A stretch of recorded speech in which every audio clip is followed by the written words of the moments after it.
O trono de Deus, esse é o tema de Apocalipse capítulo 4. Quando falamos sobre trono, e essa expressão vai ser usada várias vezes no Novo Testamento e principalmente no Apocalipse, a ideia que vem à nossa mente é a ideia de um rei, de um reino, de um governo. E quando falamos de um trono, a ideia principal que o Apocalipse 4 quer transmitir é que existe alguém no governo do universo. Essa pergunta tem sido, ou esta afirmação tem sido questionada por muitos, porque ao olharmos para a história do nosso planeta, alguns se perguntam assim: de fato existe alguém no comando? Quando na Primeira Guerra Mundial, de 1914 a 1918, 19 milhões de vidas foram ceifadas, há alguém no comando? Quando olhamos para a Segunda Guerra Mundial, em 1939 a 44, 45, 83 milhões de vidas ceifadas, tem alguém no controle? O que dizer da maior tsunami que nós temos registro na história, quando apenas na Indonésia 226 mil pessoas foram mortas? Sabe o que é isso? A cidade que eu moro, Jacareí, deve ter isso de habitantes. E de um dia para a noite, uma onda do oceano destruir toda uma cidade. Existe alguém no controle das forças naturais? Quando a doença bate a família, quando você se vê numa situação que parece que o seu chão desaparece, tem alguém no controle? Quando você tem perguntas para as quais nunca encontra resposta, tem alguém no controle? Pois é esse o tema do capítulo 4 de Apocalipse. E nós vamos aprender hoje que há alguém no controle. Comece lendo comigo o verso 1. Apocalipse 4, verso 1. Depois dessas coisas olhei, e eis não somente uma porta aberta no céu, como também a primeira voz que ouvi, como de trombeta, ao falar comigo, dizendo: sobe para aqui e te mostrarei o que deve acontecer depois destas coisas. João recebeu um convite. Ele deveria entrar por uma porta que ele viu aberta no céu. Que porta é esta que João viu? Nós entendemos de que Deus, ele mora no santuário, e esta porta aberta no céu é uma porta do santuário, e ele foi convidado a entrar na presença de Deus no santuário celestial. E quando ele entrou por essa porta, olha o que ele escreveu: imediatamente eu me achei em espírito, e eis armado no céu um trono, e no trono alguém sentado. E esse que se acha sentado no trono é semelhante a aspecto à pedra de jaspe e de sardônio, e ao redor do trono há um arco-íris, semelhante no aspecto a esmeralda. A gente chama isso de antropoformismo. O que é isso? É quando um ser humano tenta descrever com palavras humanas uma realidade divina. Ele viu o trono de Deus, mas esse ser era tão majestoso que ele buscou um referencial que ele conhecia para descrever a visão. Então ele diz: pedra de jaspe, sardônio. Essas pedras têm um brilho esverdeado, algo extraordinário, uma cor jamais vista. E ele aqui oferece um detalhe a mais. Quando ele chega no trono de Deus, ele diz que ele viu um ser sentado no trono, que era o próprio Deus, e ao redor do trono ele viu também um arco-íris. Se formos para Gênesis capítulo 9, nós temos a história da origem do arco-íris. E você conhece essa história? Como o arco-íris surgiu? Após Deus haver destruído a primeira geração de habitantes desse planeta com as águas do dilúvio, Deus fez uma aliança com Noé. Ele não mais destruiria a terra em águas. E então Deus disse para eles: e como o sinal dessa aliança que eu vou fazer com vocês, eu vou colocar o meu arco nas nuvens. Toda vez que começava a chover, após Noé sair da arca, os descendentes de Noé, alguns que não criam na aliança, eles temiam a morte, porque eles achavam que essa chuva que estava começando fosse destruí-los, como aconteceu com os seus antepassados. Mas então Deus sempre colocava no céu o sinal da sua aliança.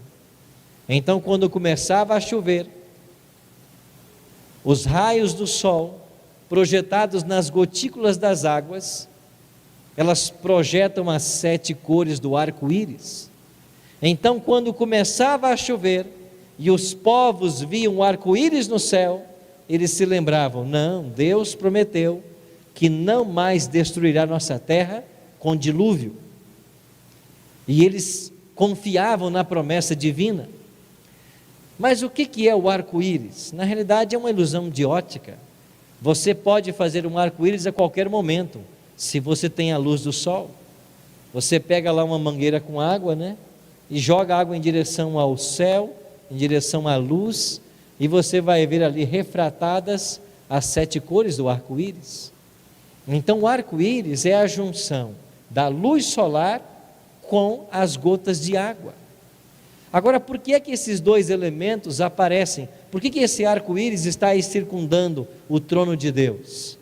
Porque assim como o arco-íris é a junção da luz do sol e da água, o trono de Deus também é a junção da sua justiça e da sua misericórdia. Não é isso que diz o salmista? Olha o Salmo 97:2: justiça e misericórdia são a base do teu trono. Então o arco-íris aí no trono é uma prova de que esse Deus que governa, Ele é justo e Ele é misericordioso. Ele é justo e Ele não tolera a injustiça e o pecado. E por fim, todos os problemas serão sanados, a justiça será feita.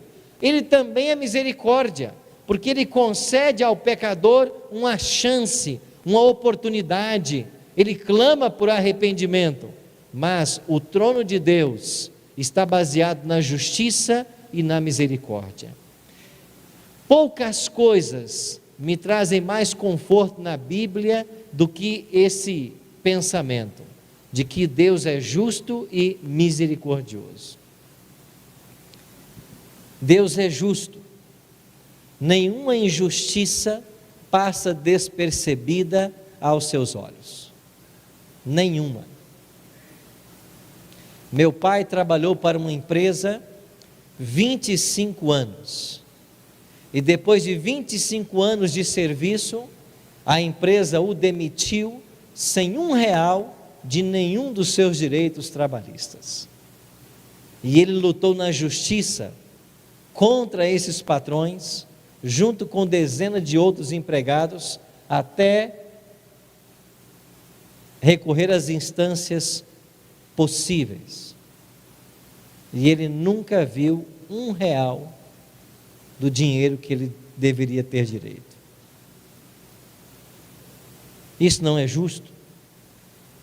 Mas aqui na terra você não tem justiça. Agora, no trono de Deus e no juízo divino, a justiça vai acontecer. Nada passa impune aos olhos divinos. Mas se foi eu quem cometeu o delito, se foi eu quem defraudou, Deus também é misericórdia. E Ele apela para o meu arrependimento. Ele trabalha comigo para que eu mude de atitude, porque finalmente Deus não quer que ninguém pereça, senão que todos cheguem ao arrependimento e alcancem a salvação. Assim é nosso Deus. Um outro detalhe sobre o trono: Satanás sempre quis ocupar o lugar de Deus. Lembra do jardim do Éden? Deus disse para Adão e Eva: não comam dessa árvore. Veio a serpente e disse: é certo que vocês não morrerão se vocês comerem. Vocês podem comer. E quando nós vamos para os profetas do Antigo Testamento, nós descobrimos a origem do mal no coração desse anjo e como surgiu o pecado no universo. Olha o que diz Isaías, falando sobre a queda de Lúcifer: como caísse do céu, ó estrela da manhã, filho da alva, como foste lançado por terra, tu que debilitavas as nações. Tu dizias no teu coração: eu subirei ao céu, acima das estrelas de Deus, eu exaltarei o quê? O meu trono. O diabo sempre quis o trono de Deus. O profeta Ezequiel diz palavras semelhantes: estivestes no Éden, jardim de Deus, eu te coloquei como querubim da guarda, estiveste sobre o meu santo monte, ou sobre o monte santo de Deus, andaste no meio das pedras afogueadas, perfeito eras nos teus caminhos, desde o dia em que foste criado, até que se achou iniquidade em ti. Pecaste, e pelo pecado te lancei, profanado fora do monte de Deus. O diabo quis ocupar o lugar que pertencia a Deus. O diabo foi expulso. Para onde o diabo foi expulso? Ele foi expulso do céu e ele veio para este planeta. Aqui ele tentou nossos primeiros pais. Deus havia criado um mundo perfeito e colocou Adão e Eva para governarem sobre essa terra. Deus foi claro em suas orientações: vocês terão domínio sobre toda a criação que eu criei para o deleite de vocês. Mas aí veio Satanás, enganou Adão e Eva. E quando o diabo conseguiu enganar Adão e Eva foram expulsos do jardim, e o diabo tornou-se, por usurpação, príncipe desse mundo. Não foi isso que Jesus diz lá em João 12:31? Chegou a hora de ser julgado este mundo, agora será expulso o príncipe desse mundo. Por que é que Cristo está chamando o diabo de príncipe desse mundo? Porque por usurpação ele ocupou o lugar que Deus dera para Adão, e ele agora exerce o seu poder e sua influência sobre esse planeta. Então, quando você vê coisas ruins acontecendo, nunca diga que é Deus. Deus não provoca o mal, mas o diabo está agindo na terra para trazer desgraça e miséria aos seus habitantes. É por isso que no Apocalipse nós temos a clara promessa divina de que essa autoridade será tirada das mãos de Satanás e o Éden será devolvido à família humana. Versículo 4 diz: ao redor do trono existem também 24 tronos, e assentados neles 24 anciãos, vestidos de branco, em cujas cabeças estão coroas de ouro. Interessante que João está vendo o trono de Deus. Deus está sentado. Agora, ao redor do trono de Deus existem também 24 tronos, e nesses tronos existem seres sentados. Agora, esses seres que aí estão sentados, diz o versículo 4, que eles têm coroas em sua cabeça e eles estão vestidos de branco. O vestir de branco na Bíblia é símbolo de vitória, de conquista, e o ter coroas também é uma promessa que foi feita para os vencedores. Se você olhar, por exemplo, no capítulo 4 de Apocalipse, existem várias especificações sobre esses 24 anciãos. A Bíblia diz de que eles são mencionados 12 vezes no Apocalipse, estão sentados em tronos, vestidos de branco, coroas na cabeça, e eles assistem a Cristo na administração do universo. Então, quem são esses 24 anciãos? Há uma possibilidade. Apocalipse 3:21, Jesus prometeu que aquele que vencesse, um dia também sentaria em tronos.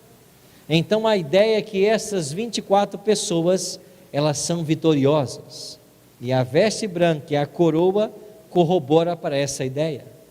Então esses 24 anciãos seriam pessoas que já viveram na terra, venceram na luta espiritual e já estão no céu salvas com Cristo.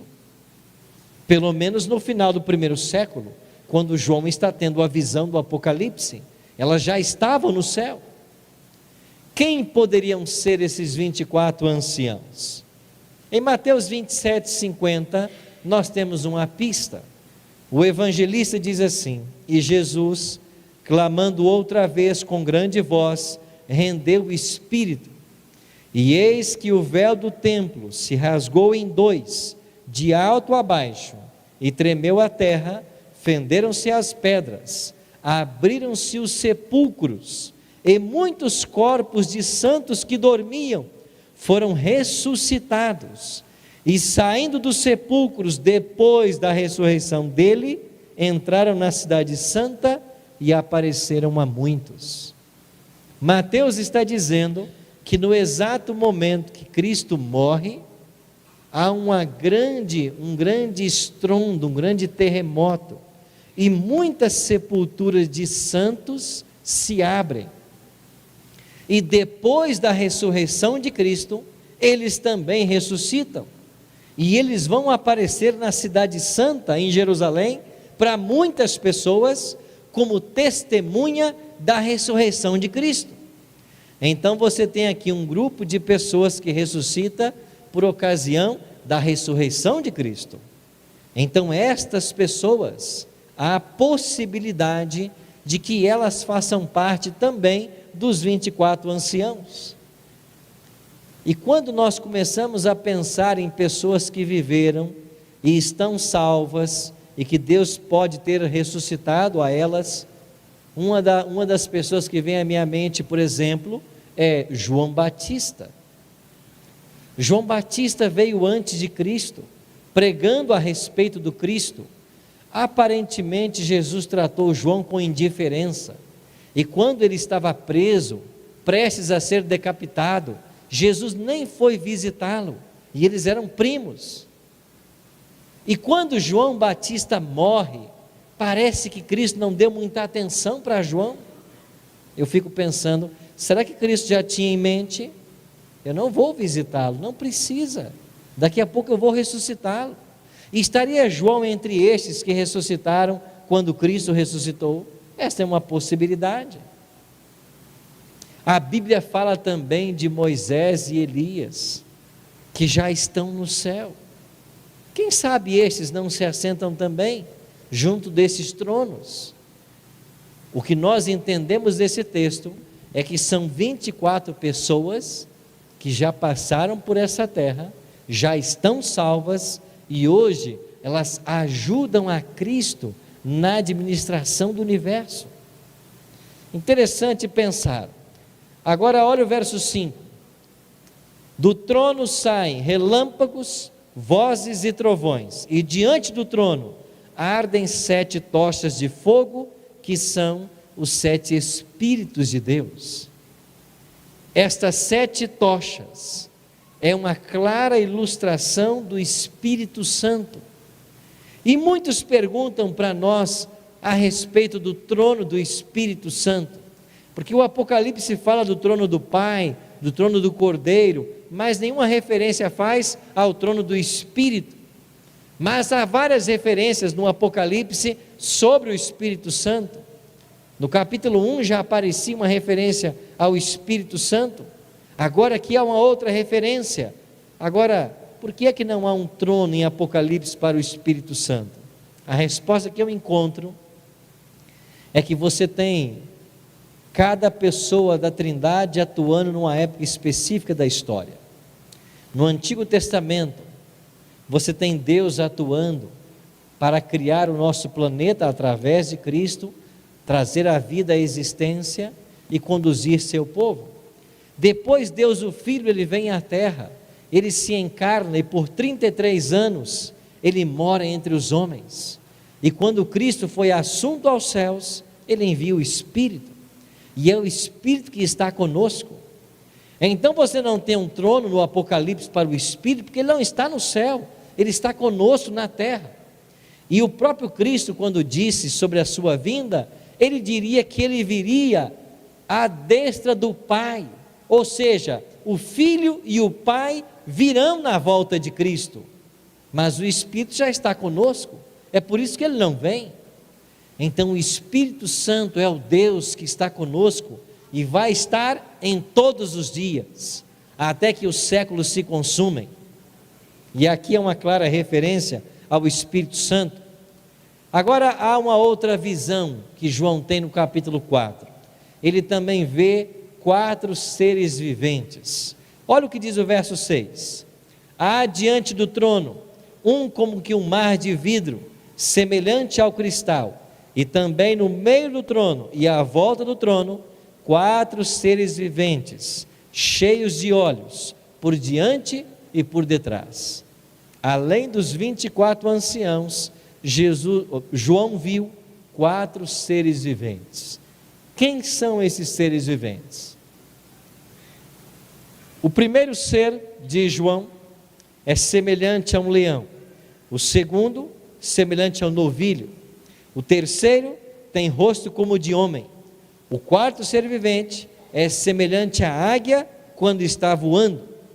E quando os 4 seres viventes, tendo cada um deles 6 asas, estão cheios de olhos, ao redor e por dentro, e não têm descanso nem de dia nem de noite, proclamando: Santo, Santo, Santo é o Senhor Deus, o Todo-Poderoso, aquele que era e aquele que há de vir.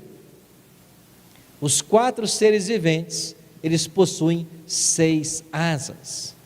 E aqui é uma pista para nós sabermos quem são, porque um outro profeta já havia visto esta mesma visão, foi Ezequiel. E lá no capítulo 1 de Ezequiel, nos versículos 9 e 10, ele vai dizer: olhei, e eis que uma grande nuvem, com fogo a revolver-se, e no meio disto uma coisa como metal brilhante, que saía do meio do fogo, e no meio dessa nuvem saía a semelhança de 4 seres viventes. A forma de seus rostos era como de homem, rosto de leão, rosto de boi e rosto de águia. Interessante que Ezequiel está tendo a mesma visão. Ele teve primeiro que João essa visão, e ele contemplou os mesmos 4 seres viventes, que João contempla mais uma vez, e eles possuem 6 asas. Bom, isso nos indica de que esses seres são criaturas de Deus, eles pertencem à categoria dos serafins, e esses serafins, eles também estão dioturnamente ao redor do trono, proclamando a sua santidade.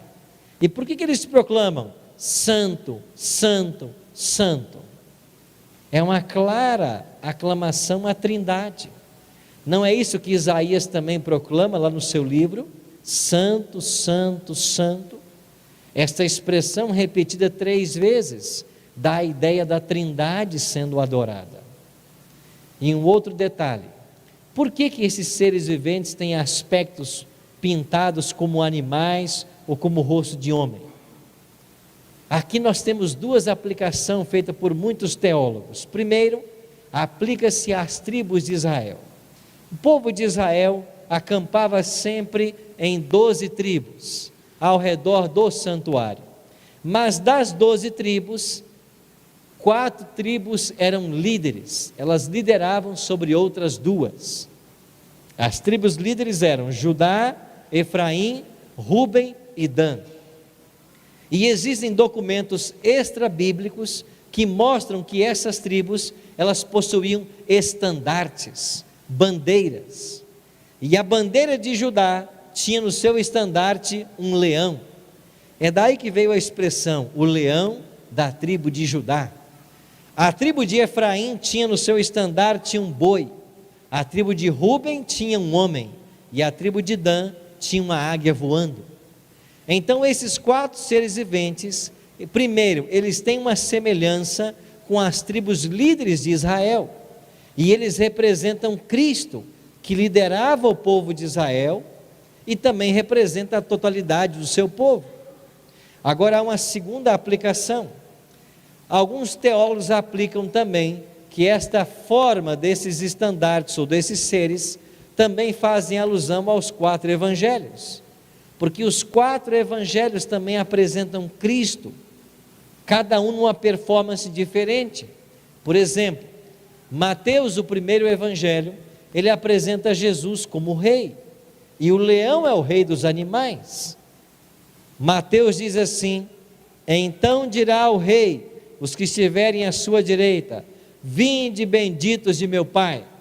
Mateus 27:37, quando Cristo é crucificado, eles colocam em cima da sua cabeça uma placa: este é o rei dos judeus. A ênfase de Mateus é dizer que Jesus é rei. Já quando vamos para o evangelho de Marcos, a ênfase que Jesus é servo, e o boi na Bíblia é símbolo de serviço. Marcos diz: e ele, sentando-se, chamou os 12 e lhes disse: se alguém quer ser o primeiro, será o derradeiro e servo de todos. A ênfase de Marcos é que Cristo é o servo. Se você for para Lucas, a ênfase é que Jesus é o Filho do homem.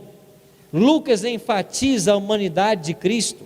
No capítulo 4 diz que durante 40 dias ele foi tentado pelo diabo.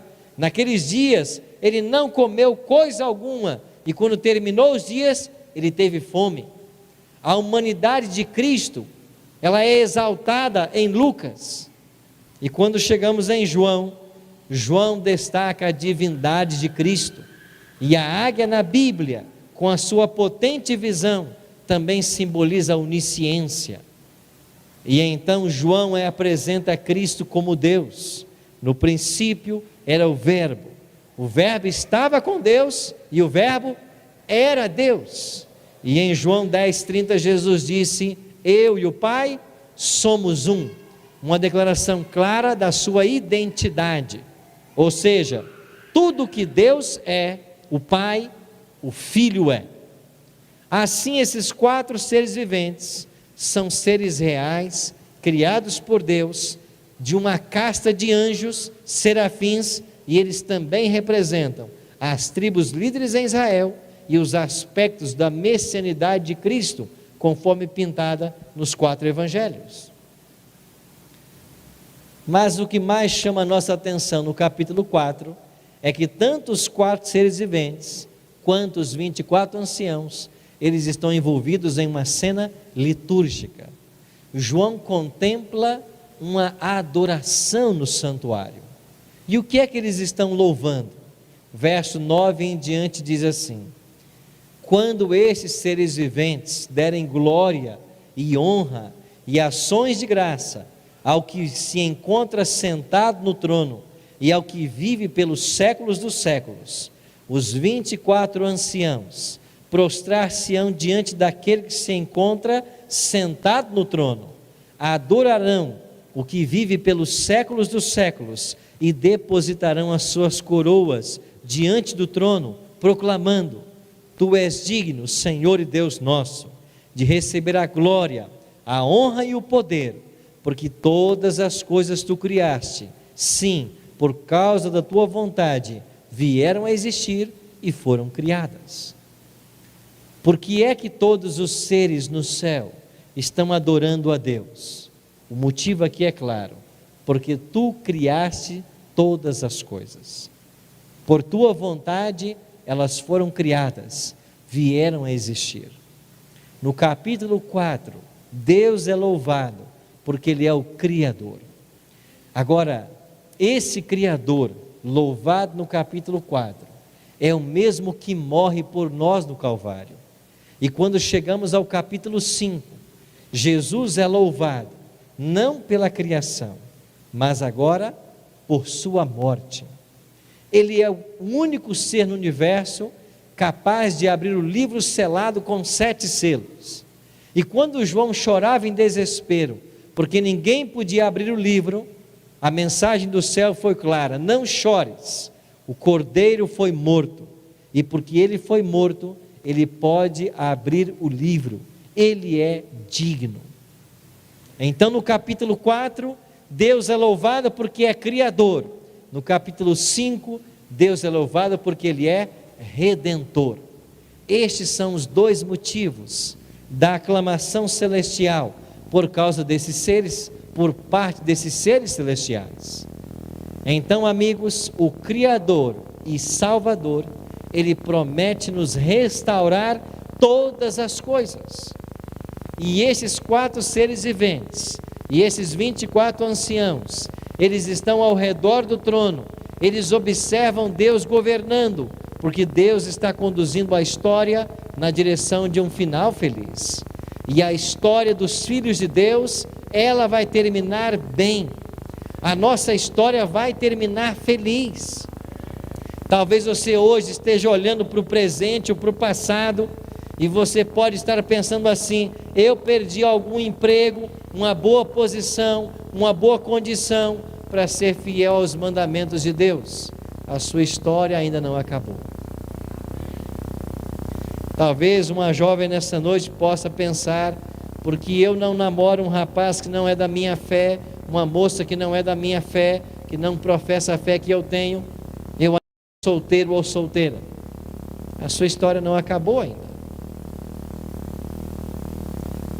Você pode olhar para alguma coisa nesse mundo e dizer assim: eu estou sofrendo porque eu não frequento aulas na sexta-feira à noite, e estou fazendo uma faculdade em 6, 7 anos que poderia ter gastado 4. A sua história não acabou ainda, mas ela vai terminar bem. Não se preocupe, ela vai terminar bem, porque Deus nos promete em sua palavra restaurar todas as coisas. Aqui está a foto de minha esposa no dia do nosso casamento, Juliana. Você se lembra que os maias disseram que o mundo acabaria no dia 21 de dezembro de 2012? Pois é, o mundo não acabou, eu casei dia 26. Aí estão meus pais, José e Adelaide, no dia do meu casamento. Ele 81, ela 80. De casamento, 51 anos. Foi uma ocasião muito especial. O livro que vocês terão acesso no final, eu dediquei a meus pais. E quando no ano passado eu cheguei em casa com esse livro, lá em Vitória, no Espírito Santo, e eu entreguei para meu pai, eu disse: pai, eu queria que o senhor lesse esse livro, principalmente a dedicatória, porque eu dediquei ele para o senhor e para a mãe. E eu fotografei o exato momento que ele começou a ler a dedicatória. 81 anos, lê perfeitamente sem óculos. E depois que ele leu a dedicatória, ele se levantou, ele me deu um forte abraço e começou a chorar. Eu disse: pai, isso é o mínimo que eu podia fazer pelo senhor e pela mãe, porque tudo que eu tenho ou sou, eu devo a vocês. E sabe que eu me lembro quando tinha 5 para 6 anos de idade, eu acordei muitas madrugadas lá em casa com barulho de panelas na cozinha. Sabe o que era? Minha mãe preparando uma marmita para meu pai. E antes que o sol nascesse, meu pai já saía para trabalhar. E ele só voltava posto o sol. E foi assim, trabalhando de sol a sol, que meu pai criou os 9 filhos. Minha mãe, quando eu abraço minha mãe, ela bate exatamente no meu queixo. Ela nem cresceu de tanto que trabalhou na vida. Minha mãe criou 9 filhos. Teve os 9 em casa, parto normal. E essa minha mãe cuidava dos filhos, cozinhava, lavava, passava. E houve uma época que encontrou tempo para lavar roupa para fora. E eu me lembro quando pequeno, eu via minha mãe lavando roupas debaixo de um escaldante sol, e eu como criança pensava assim: quando eu crescer, eu vou fazer uma cobertura de Eternite e vou colocar minha mãe na sombra. Olha a ideia de criança, né? Em vez de tirar a mãe do trabalho, vai fazer uma cobertura para a mãe. Minha mãe trabalhou a vida inteira. E eu disse: pai, era o mínimo que eu podia fazer por vocês. Eu disse: pai, o senhor sabe que minha esposa está grávida. E aqui está uma foto dela embaraçada, né? Como dizem os hispanos, embaraçada, grávida. Minha esposa tomou anticoncepcional 6 meses. Eu disse: pode suspender, eu quero ser pai. No 7º mês ela engravidou. Aí está ela grávida. Eu disse: pai, o senhor sabe que minha esposa está grávida. E quando foi no dia 7 de abril, olha quem chegou: Rafael. Ele vai fazer amanhã 1 ano e 5 meses. Eu disse: pai, o meu filho vai nascer em abril. Quando for em maio, eu quero reunir os avós em São Paulo. Eu quero dedicar meu filho a Deus. E eu era o único filho que não havia dado neto para meu pai. Meu pai já tinha 23. Mas eu não havia dado um neto para meu pai. Só faltava eu, dos 9 filhos. Pois o meu vai nascer e eu quero que o senhor vá para São Paulo. Nós vamos fazer um almoço, dedicá-lo a Deus. E ele: está bem, vou fazer planos com sua mãe e nós vamos então em maio para São Paulo. Meu filho nasceria em abril, em maio eles iriam. Mas eu estava no Rio de Janeiro, pronto para pregar numa igreja, quando o meu celular tocou. O meu cunhado dizia assim: Arilton, venha para Vitória com urgência. E eu fui. E quando eu cheguei em Vitória, esse foi o quadro que eu encontrei. Meu pai já estava inconsciente, entubado, no leito de um hospital. Ele contraiu uma pneumonia, e com 2 dias, meu pai estava sem esperança de vida. Por 4 dias, eu levei minha mãe até o hospital para visitá-lo. Minha mãe se aproximava dele, perto do seu ouvido, e clamava assim: José, José, acorda. E meu pai inconsciente. Ela pegava um lençol, cobria meu pai, o ar-condicionado muito frio no quarto. O médico vinha e dizia para nós assim: teu pai não volta para casa. Não há esperança para ele. E quando o médico saía, eu me aproximava de minha mãe, que não ouve muito bem, e perguntava: mãe, a senhora entendeu o que o médico falou? O pai não volta para casa. E depois de 4 dias indo ao hospital, meu pai faleceu. O pastor Ledivan, que trabalha conosco no Novo Tempo, fez a cerimônia no cemitério. Mas na igreja, quem fez fui eu. Eu fiz questão de fazer a cerimônia de meu pai na igreja. E quando aí estava o corpo de meu pai, na presença dos parentes e amigos, eu fiz uma retrospectiva da história de meu pai. Esse mesmo pai que foi tão injustiçado na vida. E outro dia, há 1 mês atrás, eu ouvi uma história que eu não conhecia de meu pai. Eu me encontrei com um parente distante que conviveu com meu pai e me contou de um dia que 2 homens deram uma surra em meu pai. E eu não entendia porque meu pai tinha um rosto disforme.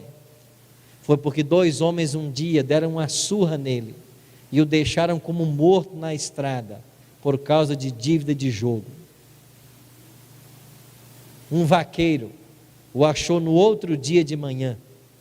E meu pai só não morreu porque naquela noite choveu a noite inteira e a água lavou o sangue. E meu pai foi salvo da morte. Mas por 60 anos, meu pai não quis saber de Deus. E um dia eu cheguei em casa e eu encontrei meu pai chorando, pela primeira vez. E ele estava chorando porque o pai dele havia morrido. E quando ele perdeu o pai dele, foi a primeira oportunidade que eu tive de falar da volta de Cristo e da ressurreição dos mortos para meu pai. Uma semente foi plantada. Meu pai se interessou em conhecer mais a palavra de Deus e ele tomou sua decisão. E ele foi batizado. E há 20 anos ele servia a Cristo nessa igreja. Eu contei essa história no dia do sepultamento. Eu disse para todos que ali estavam: Deus foi bondoso com meu pai, o esperou 60 anos. No ano passado, eu realizei a Semana Santa em São Paulo, e no sábado à noite, mais ou menos esse horário, 21 horas, nós batizamos um senhor. Sábado à noite, 21 horas. E quando foi no domingo, às 11 da manhã, o pastor da igreja me ligou, dizendo que esse irmão havia sofrido um infarto. Ele não sabia, mas ele tinha 14 horas de vida. Mas antes das 14 horas terminarem, ele tomou a maior decisão da vida dele. Ele aceitou a Cristo como Salvador e ele foi batizado. Foi muito difícil apresentar meu filho no mês de maio, sem a presença de meu pai. Meu pai não conheceu meu filho, mas eu hoje estou preparando o Rafael para o céu, e um dia ele vai conhecer o avô dele. Meu pai teve 60 anos de oportunidade. Deus esperou. Esse senhor do ano passado tinha 14 horas e ele fez a escolha certa. A pergunta para você nessa noite é: quanto tempo você tem? Os anos que você tem de vida nessa terra são dados por Deus como um presente para você se preparar para o céu. Mas se você não aproveitar os anos que você tem, a vida que você tem, para entregar o seu coração a Cristo, você perderá a eternidade. Por isso Jesus disse: de que adianta o homem ganhar o mundo inteiro e perder a sua alma? De que adianta você conquistar coisas nessa terra, a sua independência financeira, constituir sua família, estar bem na sociedade, bem de saúde, mas se você perder a vida eterna, de que adiantou todas essas coisas? A vida que Deus está nos dando só tem um propósito: é nos preparar para a vida eterna. E agora nós vamos ter uma música, e enquanto nós ouvimos essa canção, eu queria perguntar a você: quanto tempo você tem? Você sabe quanto tempo você tem? Quanto tempo de graça há para você tomar uma posição ao lado de Cristo? Eu li outro dia a respeito de alguns discípulos que perguntaram assim para o seu mestre: mestre, quando eu devo tomar a minha decisão de servir fielmente a Deus? E o mestre respondeu para eles: no último minuto da sua vida. E eles perguntaram: mas quando será o último minuto da minha vida? Eu não sei. Ele disse: então faça-o agora. Você não sabe quanto tempo você tem. Então, nessa noite Deus vai dar a você mais uma oportunidade de você abrir o seu coração a Cristo. E se nessa noite você tem o desejo de entregar o seu coração a Cristo, você tem o desejo de em breve se preparar para também ser batizado, como a Bíblia ensina que nós devemos ser, para um dia termos direito à vida eterna, eu quero convidar você, aí onde você está, ficar de pé, se essa for a tua decisão. Louvado seja Deus porque vocês estão tomando essa decisão. Lembre-se, a história de vocês ainda não acabou. Deus tem um lindo plano para todos vocês, mas ela vai terminar bem, porque tem alguém que está no controle da história, e esse alguém que controlará a sua vida, a minha vida. Feche seus olhos, ore comigo. Pai Santo, muito obrigado porque Teu Espírito tem atuado em nosso coração. Obrigado porque descobrimos mais uma vez nessa noite que existe um Deus que está controlando todas as coisas. E esse Deus que controla, Ele também nos ama. E Ele quer o melhor para todos nós. Obrigado porque a porta no céu ainda está aberta. João um dia entrou por ela. Nós também podemos entrar. Mas em breve ela vai se fechar. E aqueles que não tiverem tomado sua decisão ao lado de Cristo, ficarão de fora, eternamente perdidos. Mas obrigado porque aqui na frente, muitos vieram demonstrar que o coração deles é Teu. Eles desejam o céu. Ajuda-os, Pai, nesse preparo. A nós outros que um dia já fomos batizados, conserva-nos firmes na fé. Abençoe nossa casa, nossa família, e prepare-nos a todos para o grande dia da volta de Jesus. Que a Tua bênção repouse sobre esta igreja nessa noite. Que nós aproveitemos cada momento que tivermos para preparar o nosso caráter para a eternidade. Que o nosso coração seja Teu e que o Teu Espírito, atuando em nossa vida, faça todas as mudanças necessárias para que um dia estejamos na eternidade ao Teu lado. Esta é a nossa oração e nós o pedimos não porque haja mérito em nós, mas o fazemos em nome e por amor de Jesus. Amém. Amém.